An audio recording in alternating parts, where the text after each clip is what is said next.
You don't have to shout to be heard. You don't have to flex your arms to prove you're strong. Real strength isn't in the noise, it's in the presence.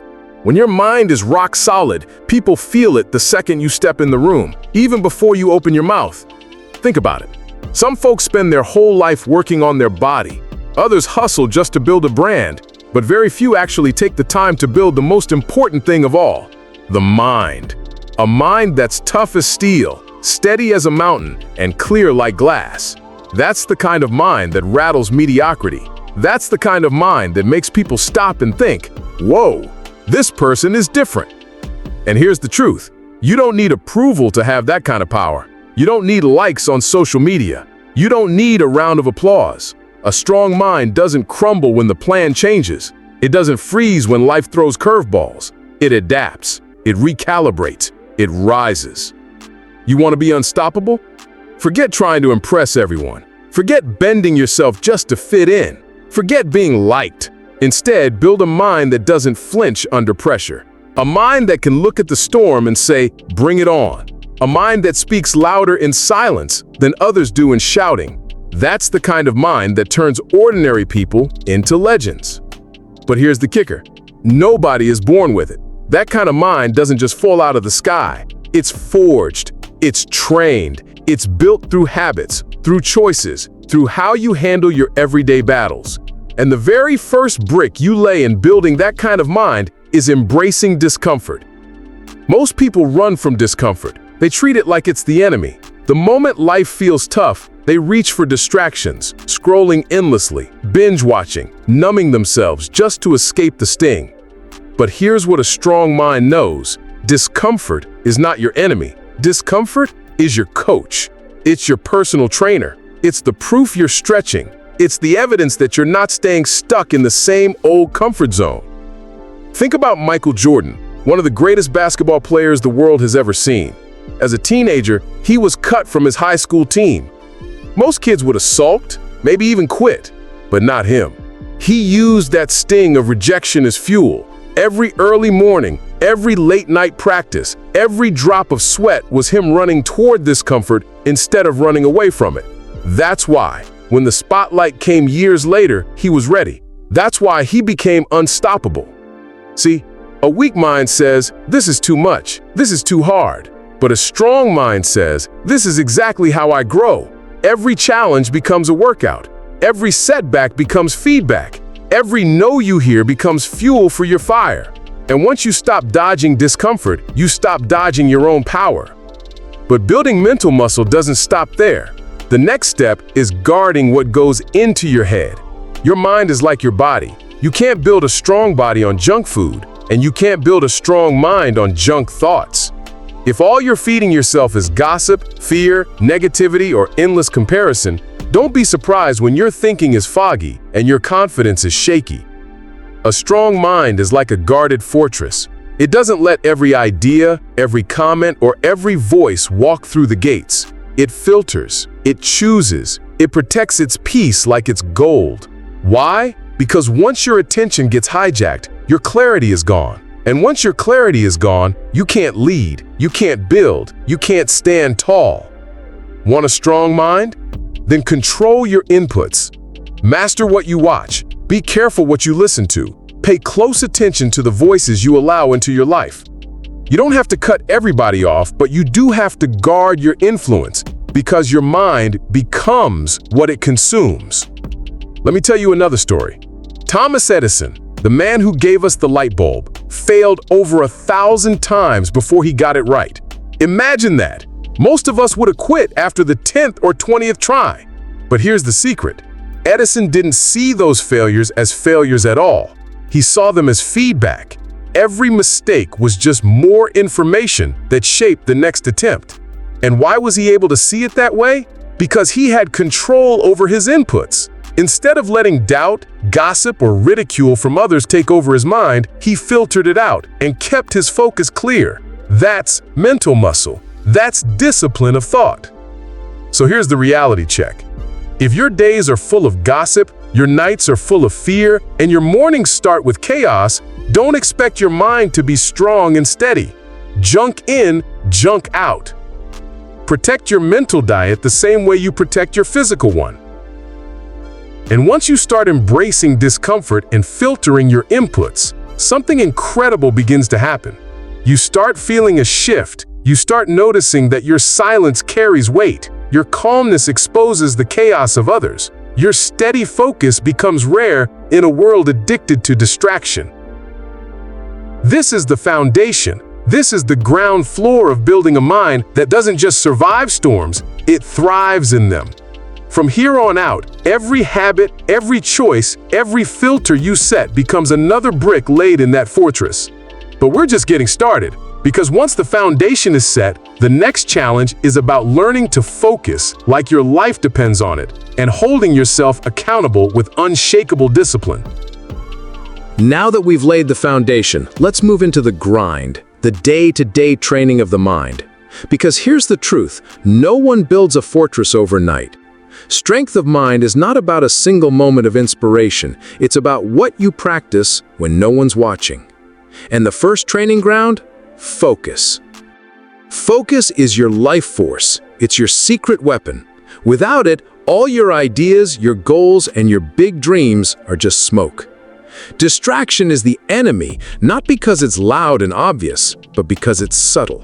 Distraction doesn't usually hit you like a wrecking ball. Instead, it creeps in quietly, one notification at a time, one scroll that turns into an hour, one excuse that seems small but slowly chips away at your momentum. Before you realize it, your mind is no longer yours, it's owned by noise. But here's the kicker. A strong mind doesn't just have focus, it protects it ruthlessly. Because where your focus goes, your life follows. Where your attention flows, your identity forms. And if you don't train your focus, trust me, the world will train it for you. Let's get real. Most of us wake up, grab the phone, and instantly invite chaos into our day. News alerts, endless feeds, messages, memes. It's like we've given our mental steering wheel to whoever shouts the loudest. But the people who actually crush it in life, they flip the script. They guard their focus like a vault. They carve out time where they're unreachable, locked in, dialed in, zoning in on what truly matters. Think about it. Every legend you admire, from athletes to entrepreneurs, has one thing in common: the ability to lock in longer than everyone else. That's the difference maker. The world doesn't need more dreamers. It doesn't even need more people with ideas. What it needs are people with the concentration and the grit to execute. Let me give you an example. Kobe Bryant, one of the fiercest basketball players ever, was known for his insane work ethic. They called his routine the Black Mamba mentality. While most players hit the gym for one practice, Kobe would go 2, 3, sometimes 4 times a day. He'd shoot hundreds of extra baskets while everyone else was resting. Why? Because he trained his focus. He trained his mind to lock in, to stay with a task long after everyone else got bored or distracted. And that's why when the pressure was on, he delivered. Focus is a practice, not a gift. The more you train it, the stronger it gets. The less you give space to drama, to doubt, to endless noise, the more anchored you become. And when you walk into a room with that kind of focus, people feel it. They may not understand it, but they respect it. Now let's talk about something that separates the strong from the weak: making your word law. See, a weak mind negotiates with itself. It says, maybe I'll do it tomorrow. Maybe I'll go easy today. Maybe I'll skip just this once. And every time you negotiate, you weaken yourself a little more. But a strong mind doesn't negotiate, it executes. If it says it's going to do something, it does it. Period. No debate, no bargaining, no excuses. And this is where discipline comes in. And discipline isn't punishment. Discipline is self-respect. It's how you prove to yourself that you're trustworthy. If you say you'll wake up at 5 a.m. and you actually do it, even when no one's clapping for you, even when nobody sees it, that's how you build unshakable confidence. That's how you stop chasing validation and start embodying strength. Let's be honest. How many times have you said, I'll start Monday, only to find yourself pushing it to the next Monday and then the next. We all know that feeling, but here's the truth. Your life changes the moment your word becomes non-negotiable. When you stop waiting to feel like it and start moving because you said you would, that's when you become unstoppable. Remember this, consistency speaks louder than talent. Consistency speaks louder than passion. Consistency even speaks louder than motivation. Anyone can show up when they're excited, but the greats show up when they're tired, when they're overlooked, when no one's cheering. They show up because their word is law. This is why building discipline is the ultimate game changer. Think of it like this. Every time you keep a promise to yourself, you cast a vote for the future you're building. And those votes pile up. They compound. Eventually, they create a version of you that no one can shake. Now here's the cool part. Once you start practicing focus and discipline together, they form a powerful cycle. Focus keeps you locked in. Discipline keeps you moving forward even when it's boring or hard.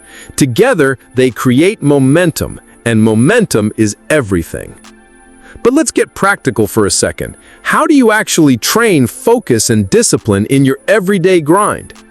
Start small. Set blocks of time where you cut out all digital noise.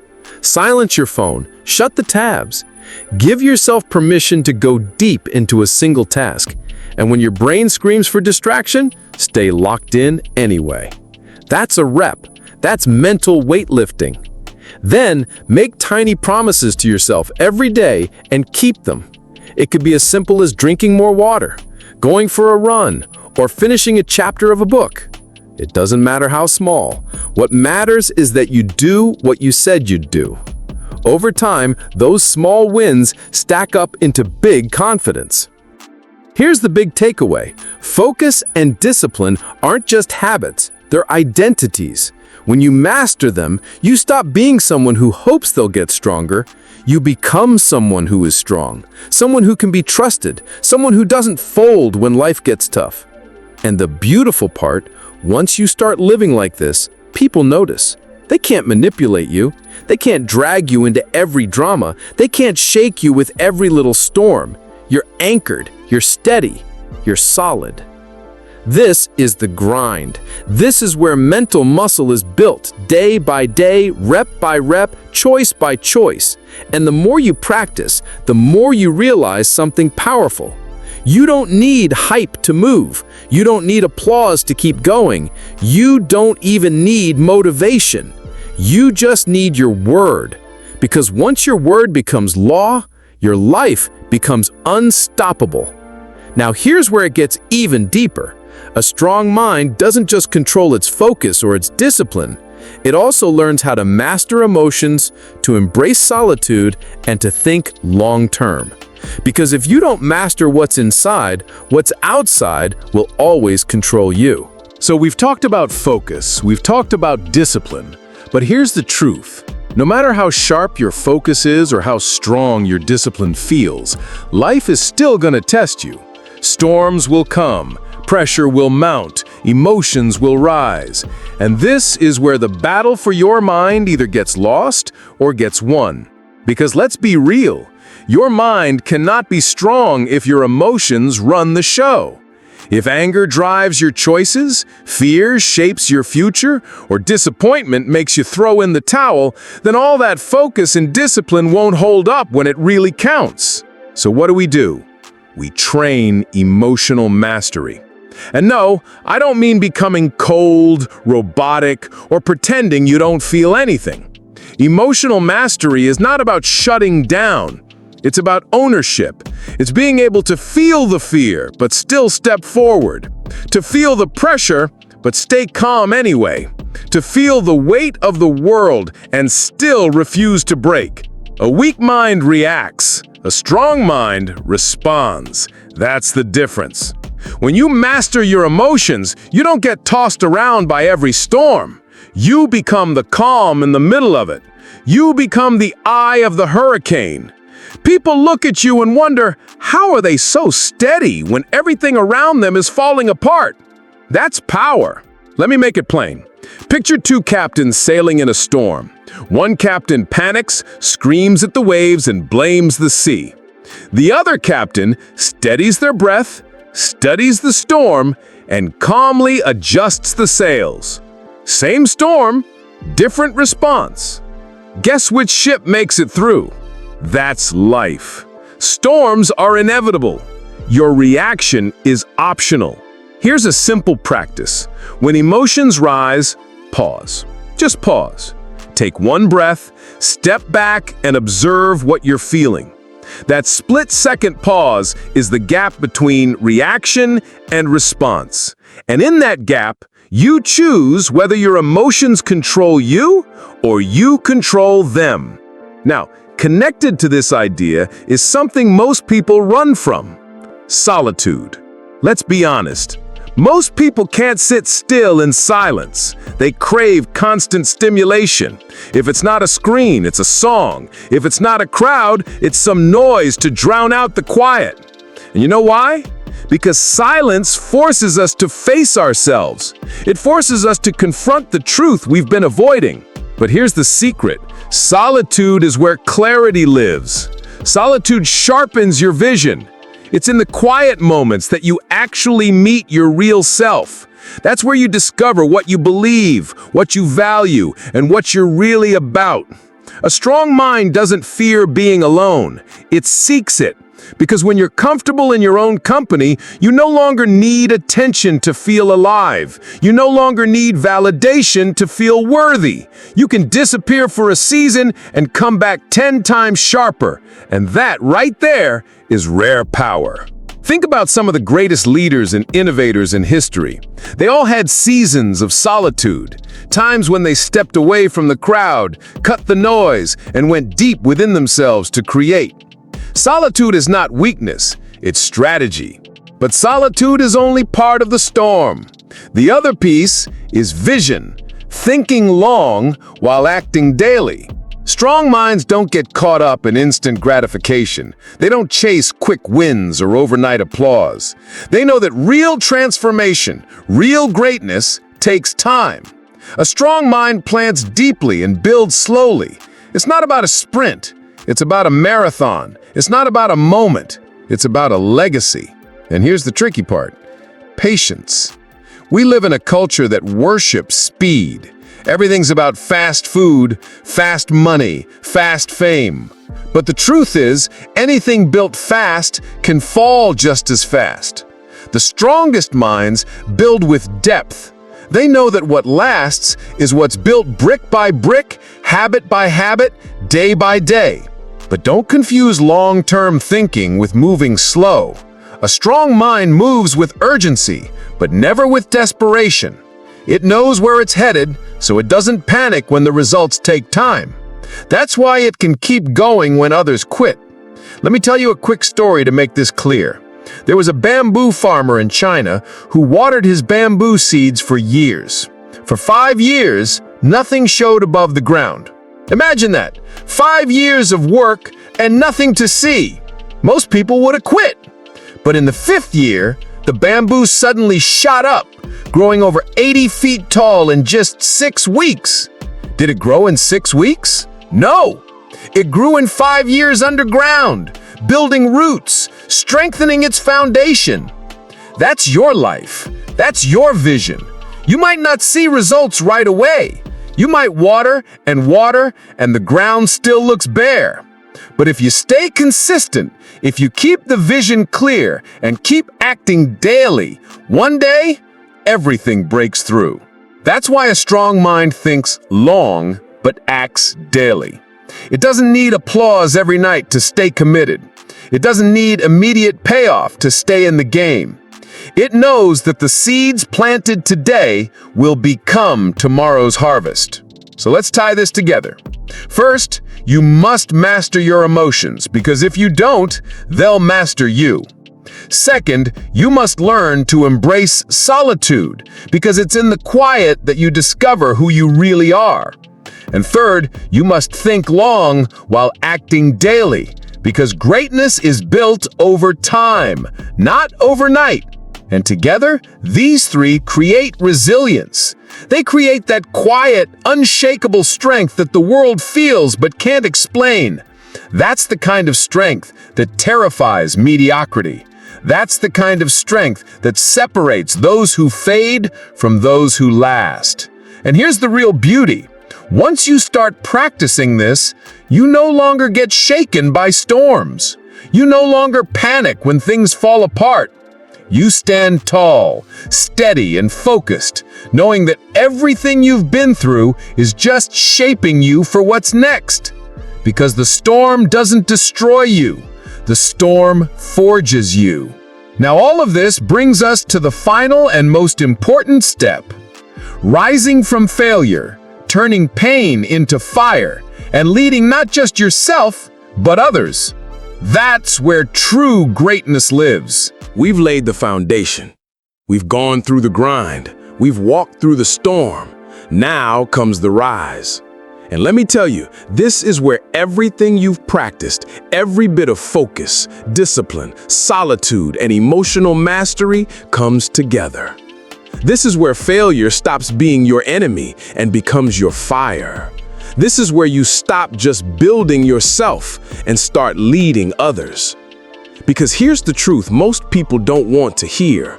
The world will not hand you transformation. It's not going to just gift wrap success and drop it at your door. What the world will give you instead are tests, rejections, breakdowns, nights of silence when nobody claps for you, pain disguised as preparation. But if you understand this, you'll stop seeing failure as the end of the road. You'll start seeing it as the training ground. Look, success doesn't care how much potential you have. Potential is cheap. Success only cares how much pain you're willing to walk through without giving up your purpose. You either find a way or you find an excuse. And whichever one you choose, that choice builds your legacy. Either a legacy of pride or a legacy of regret. So let's flip the script on failure. What if your greatest setback wasn't a curse, but a catalyst?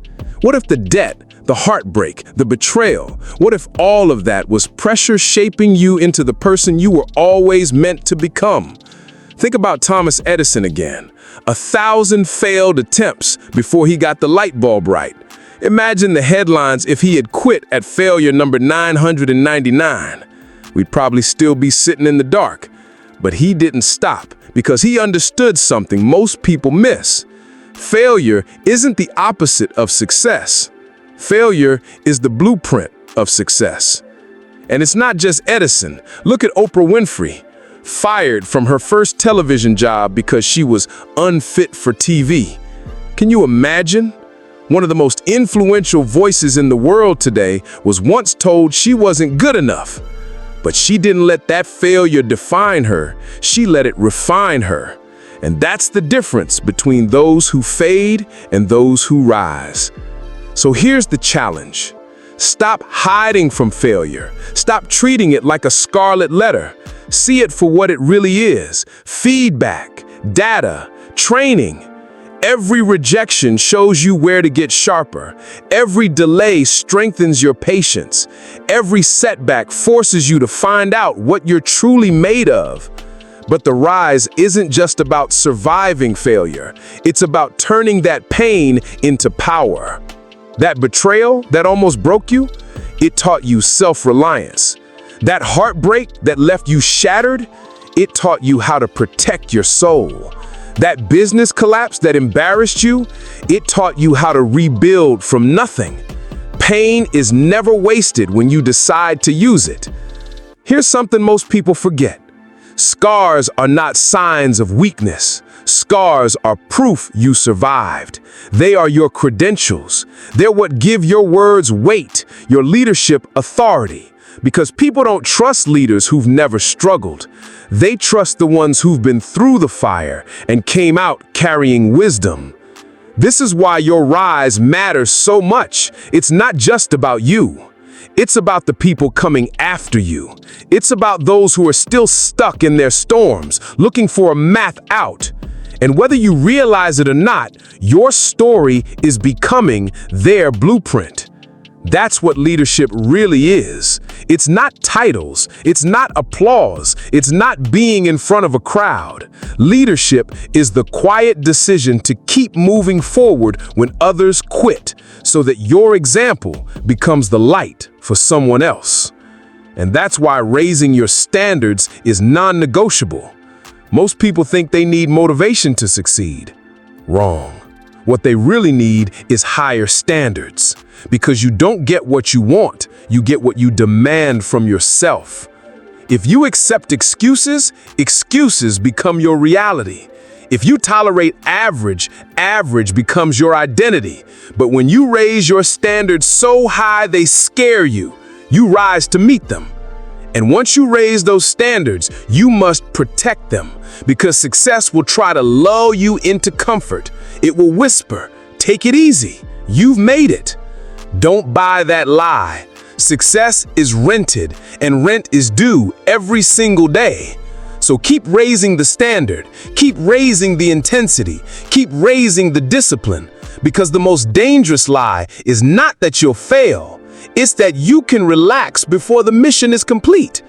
This is what separates the rare from the average.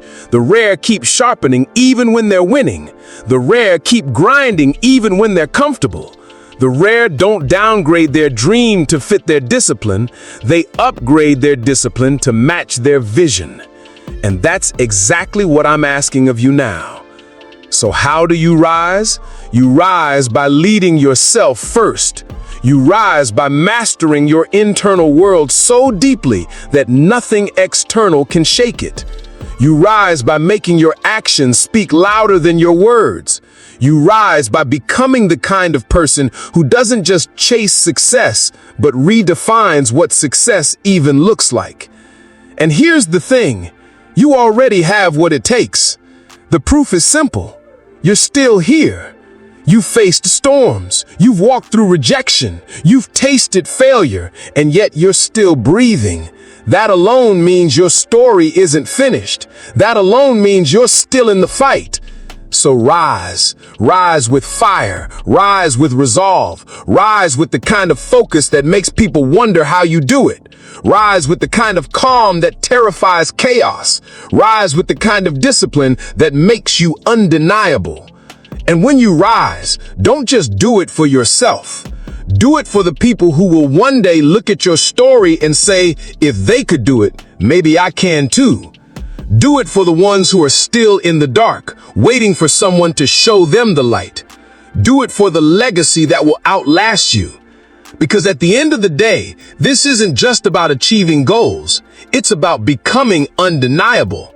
It's about building the kind of soul the world cannot ignore. A soul forged by failure, refined by discipline, anchored by vision, and fueled by purpose. That's the rise. That's what you were born for. So now, don't just talk about greatness, embody it. Don't just dream of change, become it. Don't just hope the world shifts, shift it yourself. Your time is now. Your rise is here. And the only thing left to do is take your place.